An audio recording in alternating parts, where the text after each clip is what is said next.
Boom! Okay, yan. Magandang hapon po. Yun, kagigising po natin at hindi po natin namalayan yung oras. Alas 7 na pala. So, let's do it. Yan, magluto na po ulit tayo. Magluto na po tayo ng dinner. Yan. So, ang lulutuin po natin ngayon is yan po. Ang mga may nakita po akong mga dun sa ref, mga tira-tira. So yan po yung titira-tirahin natin ngayon. Yung mga tira-tira na pinansasahog natin, okay? Isang pusit, tsaka yung hipon. Yan, yan po yung mga ilalagay natin. Yan po, at himay-himayin ko lang po yung ating mga gulay at lilinisan ko yung pusit. And then, diretso na po tayo, proceed na po tayo, alright? Yan. Wala nang paligoy-ligoy pa para mabilis. Okay. So, balikan po natin mamaya, okay? Okay, balik po tayo. Yan. Naiwa-hiwa ko na po yung pechay. Hugasan na lang. Yung pong kamatis, hugas na yan. Tsaka yung mga sili, naiwan na rin. Yan po yung ating bawang sibuyas, red chilies, dried chilies. Tsaka yung bawang na natakpan, okay?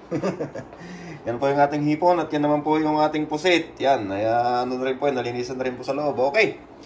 So, dito po is nagsalang na po ako ng tubig. Okay. So, gawin po natin is lagyan po natin yan ng sibuyas. Yan. Lagyan po natin ng sibuyas ang ating tubig. Okay.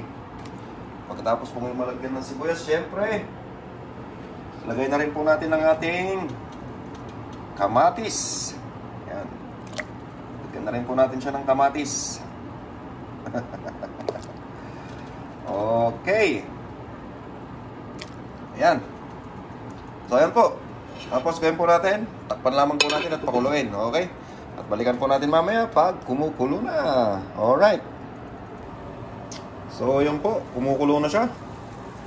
Ang gawin po natin is timplahan na po natin. Lagay na po natin yung ating pamuyan po natin ng ating patis. Ayan. Lagyan po natin ng patis. Okay. Katapos po, lagyan po natin ng asin. Yan. At syempre, lagay na po natin ang ating pampaasim. Lagay po tayo dito ng pamana. Yan, tamarind soup base. Yan. Katapos po, hayaan lamang po natin yun na kumulong hanggang sa matunaw po yung mga nilagay natin. Okay? And then, saka po natin timplahan bago po tayo maglagay ng kung ano-ano. Alright?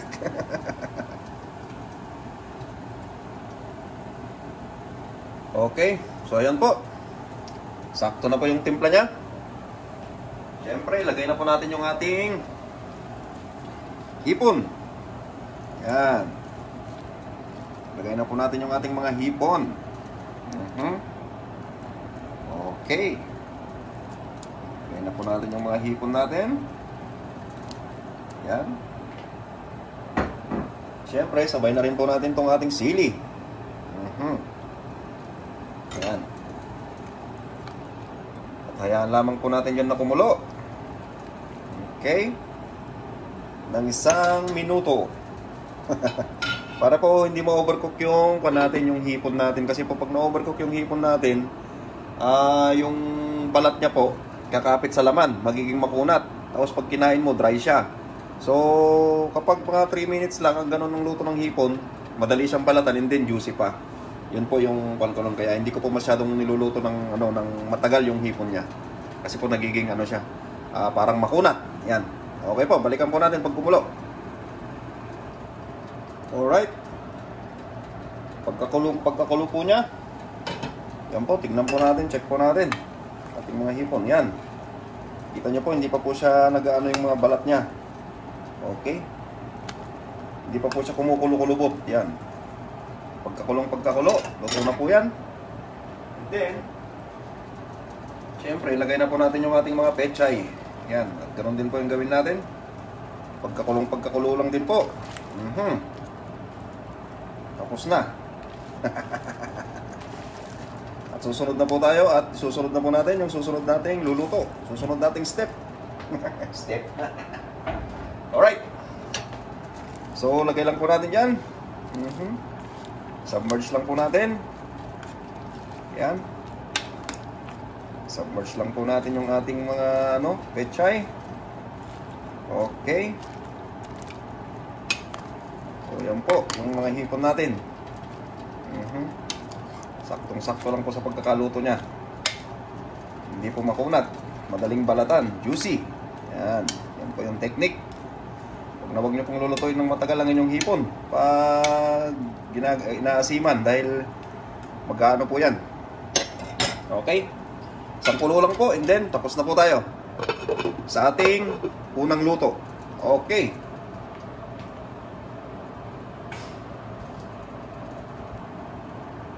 Okay. So ayan po, kumukulo na po siya. Ibig sabihin po niyan, luto na. Patayin na po natin. Okay. So yan po yung unang luto natin. Yan. Alright. Yan po siya. Okay. Ayos, approve. Okay, so sunod na po natin lulutuin is yung pusit. Alright. So yan, magpainit na po tayo ng mantika sa ating palayok. Siyempre, muna po natin ilalagay. Yan pong ating bawang. Yan, sibuyas, green chilies at dried chilies. Okay. So lagay na po natin, pag-isahin po natin. Yun. Ayos. Alright.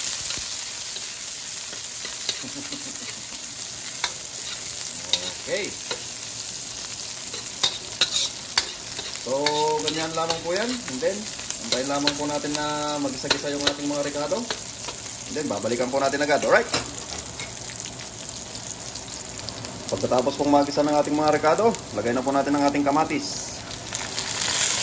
Ayan. Okay. Saka po natin yung mekus-mekus. Alright. Antayin lamang po natin lahat na mag-infuse lahat ng mga ricadong nilagay natin. Kayaan po natin matunaw ang ating kamatis. Okay. So, balikan po natin kapag tunaw na po yung ating kamatis. Alright. So, yan po. Durog na po yung kanyang kamatis. Ilagay na po tayo ng pepper.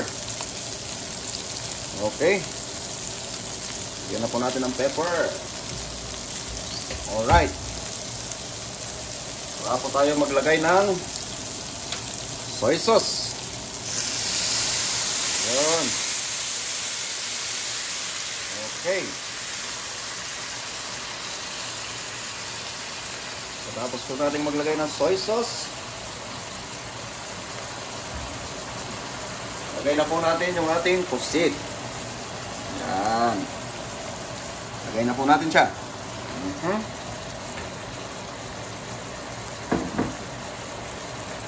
Siyempre, pagkalagay ng ating pusit, ano po ang itsura niya ngayon. Okay. Lagay po ng ating pusit. Lagay na po natin yung ating magic. Lagyan po natin ng konting magic. Yan. Alright. Konting balik-baliktad lang po yan. Luto na. Kasi ayaw po natin ma-overcook yung ating pusit at magiging makunat po yan. Tatanda po yan bigla. Alright. Pantayin lamang po natin saglit. And then, okay na po tayo. At pagkatapos po ng ilang saglit, yan na po yung itsura ng pusit natin. Yan. Dried na po siya. Luto na. Okay, naku, niwalay na yung ulo. Okay, so gawin po natin is patayin na po natin. Alright. Yun, nagsisisling na siya.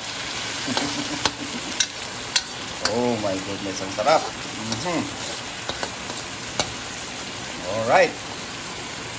So, yun po yung luto natin ngayong gabi. Meron po tayong pusit. Yan. May inadobo sa kamatis. At meron naman po tayo ditong sinigang na hipon. Yan. Okay po ba? Yan. Alright. Boom! So yan po yung luto natin ngayong gabi. Okay. At Abangan nyo po ulit bukas dahil panibagong luto na naman po gagawin natin. Alright. So maraming salamat po pala sa inyo, sa lahat po ng mga panonood ninyo sa araw-araw. Thank you po. At sa mga hindi pa po nakakapag-subscribe, subscribe na po kayo dahil araw-araw po tayong may bagong video. Alright. So yan po. Thank you. Maraming salamat. Yan po yung luto natin ngayong gabi.